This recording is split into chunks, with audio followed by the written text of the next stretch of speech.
The BBC, we learned today, is losing public trust.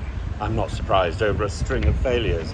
I think this is from The Guardian or from the Daily Telegraph, I can't remember which one I was reading at the time. Dame Melanie Dawes, who's the head of Ofcom, well, she should know about a lack of trust. She is waiting for an annual report to be released tomorrow. Tim Davie will be quizzed on this. But you know, there are I think 5 major crises that have hit Tim Davie in the last few weeks. There's the Greg Wallace crisis, of course. There's the Gaza documentary, the Gaza: How to Survive in a War Zone, which was narrated by the son of a Hamas activist. There's the Gaza doctors documentary, which wasn't shown. There's Gary Lineker, who's had to resign. There's the anti-Israeli chants at Glastonbury.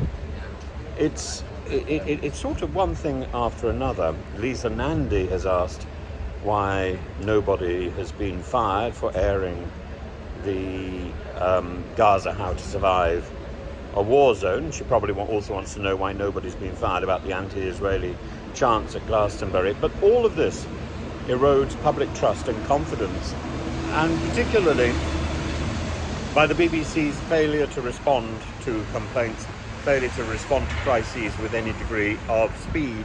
And it's okay to say, oh, we're looking into this, we're being very serious, or we're being very professional. But in the end, that emerges as a lie when you put in a complaint and, you know, the weeks tick by and nothing happens.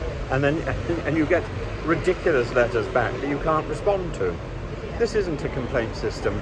This is a system of trying to avoid responsibility.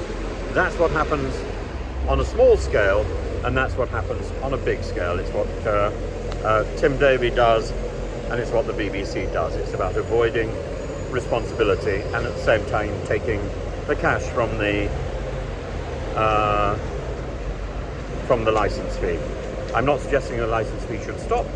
I am suggesting that the BBC should justify what it does and should respond to the public when they contact the BBC, and should be more prudent.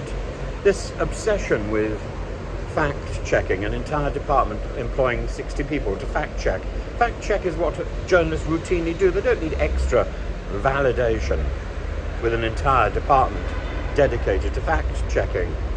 And equally, you know, if you have that fact-checking department, does that mean anything that hasn't gone through there is not fact-checked? It's nonsensical, and it's flying flags to responsibility rather than actually taking real responsibility. I also don't think this obsession with fair and unbiased reporting is correct. We need to recognise that all reporting is biased, and we just need to own that fact.